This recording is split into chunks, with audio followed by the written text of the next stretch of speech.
Cogito ergo sum. Pienso luego existo. Alguna vez hemos escuchado esta famosa frase. Su autor, René Descartes. Pero, ¿quién fue Descartes? René Descartes nació el 31 de marzo de 1596 en Francia. Desde muy pequeño se le notaron grandes dotes intelectuales. Su padre lo apodó el pequeño filósofo, pues Descartes tardaba todo el día haciéndose preguntas profundas. A los 18 años ingresó a la universidad para estudiar medicina y leyes. En 1619, Descartes, inspirado por una serie de sueños, vislumbró la posibilidad de desarrollar una ciencia maravillosa.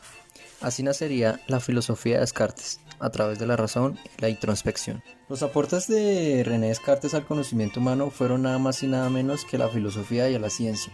Descartes vivió en el periodo del auge científico europeo, entre el siglo XVI y el siglo XVII.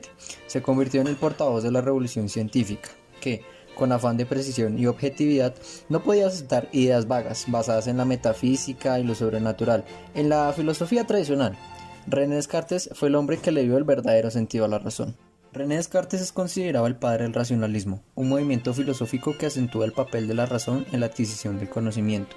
El racionalismo nacería en contra del empirismo, una filosofía que enfocaba el conocimiento en la experiencia y la percepción, con filósofos como John Locke, David Hume y Berkeley.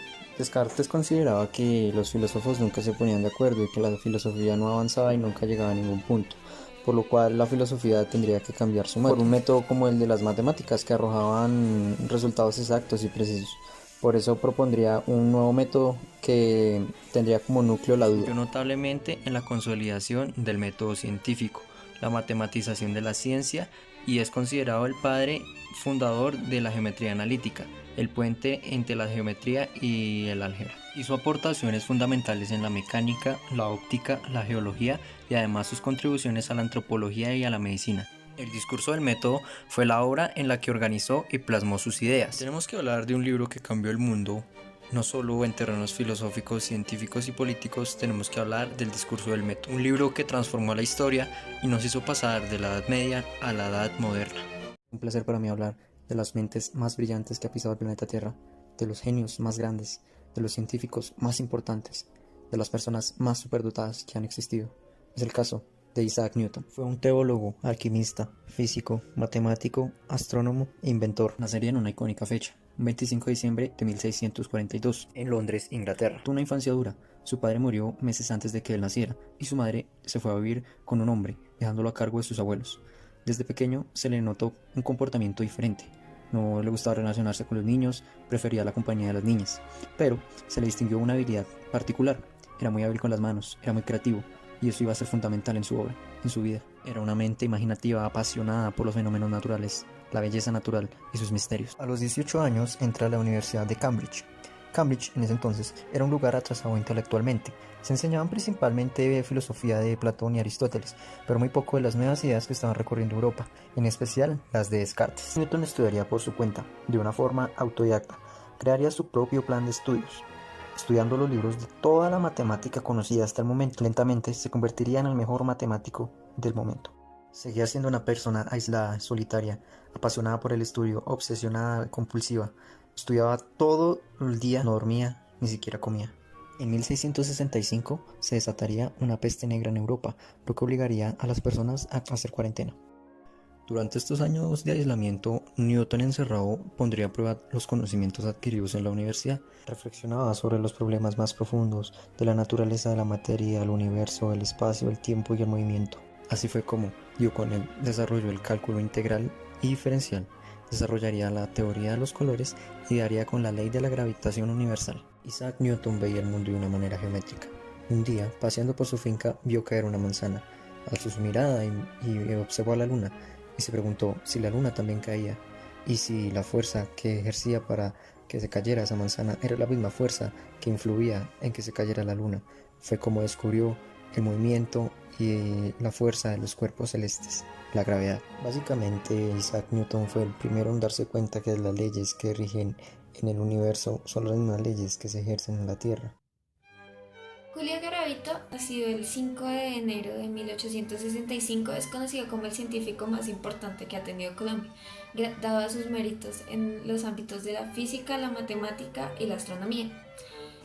Durante su crecimiento se vio favorecido por las decisiones tomadas por el gobierno de José Hilario López, ya que eran en pro de una reforma socioeconómica y cultural en Colombia, lo cual a su vez llevó a la expulsión de los jesuitas, que tenían el poderío sobre los colegios de Bogotá, en el cual estudiaría posteriormente Julio Garavito, lo cual conllevaría que hubiera una separación notoria entre lo que dictaba la Iglesia y la de educación formal. Posteriormente ingresaría a la Facultad de Matemáticas de la Universidad Nacional, donde se graduaría para ser profesor de las mismas.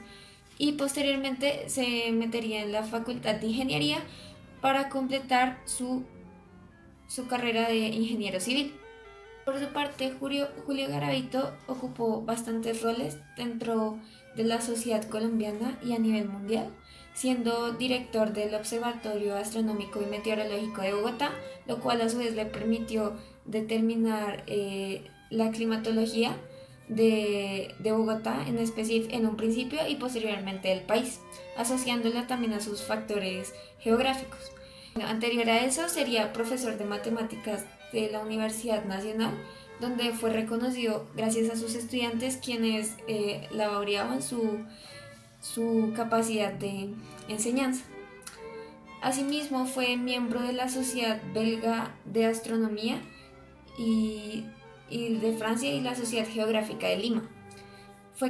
También tuvo participación política, en la que fue concejal de Bogotá y diputado de la Asamblea General de Cundinamarca. Mientras Garavito sigue con sus estudios, surge el movimiento político La Regeneración, la cual busca generar una reacción frente al federalismo de los gobiernos liberales radicales. Este movimiento trajo consigo la Constitución del 86, lo cual propició un ambiente para la formación de una posterior guerra, también conocida como una guerra civil, conocida como la Guerra de los Mil Días, en la cual se enfrentaron partidos liberales y conservadores.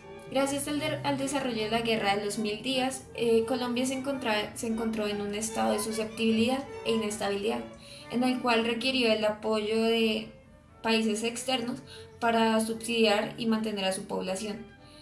Por un lado, inició con el apoyo estadounidense hasta 1900 se consolidaría el Acuerdo de Panamá, en el cual Panamá se liberaría, por así decirlo, de Colombia.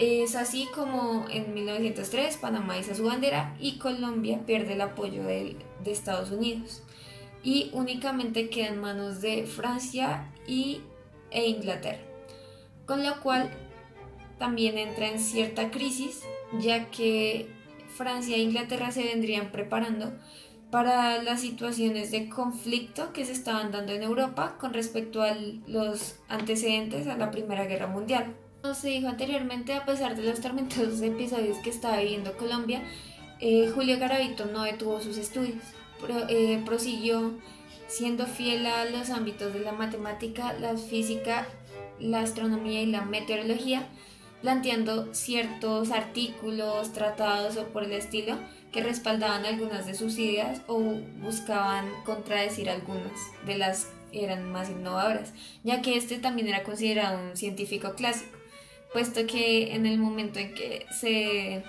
desata, por así decirlo, las nuevas ideas de la física relativista y de la geometría neo-euclidiana, este se niega a aceptar la idea de ideas diferentes a las de Newton y de Euclides. Por otra parte, Julio Garavito fue un gran analista de temas económicos y tenía un planteamiento muy interesante acerca de el valor de la moneda y realmente su significado, ya que pues por un lado él decía que él prefería otorgarle dinero a los pobres, darle algo de lo que él tuviera, y puesto que ese dinero, si no fluía, realmente era inútil, y puesto que así es como él designa la capacidad monetaria del país, que depende netamente de la circulación, más no del monto que éste tiene. Por otra parte, dentro del contexto social de Julio Garavito, dentro de su vida personal, este tuvo que trabajar en la Casa de la Moneda, ya que sus padres no eran capaces de costearle su carrera universitaria y sus estudios, puesto que también tenían que mantener a otros de sus dos hijos en Fusagasugá, y mientras que dejaban a sus hijos mayores ir a trabajar a Bogotá. Gracias a todos los aportes realizados por este gran científico colombiano, se le otorgó su nombre a un cráter en la Luna, puesto que también los cálculos influyeron notoriamente en la realización del viaje espacial por parte de Estados Unidos. Albert Einstein, nacido el 14 de marzo de 1879, es reconocido como el físico alemán más importante del siglo XX. Era de ascendencia judía y en un momento de su vida tuvo que renunciar a su nacionalidad alemana para salvarse del servicio militar. En 1984, su familia tuvo que cerrar el negocio familiar por grandes pérdidas. Dentro de sus grandes aportes, llega en 1905 la publicación de su teoría de la relatividad especial, en la cual expone la equivalencia entre la masa y la energía, como su muy reconocida fórmula E igual a mc al cuadrado. 10 años más tarde, publica la teoría de la relatividad general, en la cual reformula el concepto de gravedad conocida para la época. En 1921 es reconocido su trabajo gracias a sus apreciaciones del efecto fotoeléctrico, lo cual gana un premio Nobel de Física. No obstante, tras el ascenso nazi al poder y el régimen de Hitler imponiéndose en Alemania, este tiene que huir en el año de 1932 a Estados Unidos.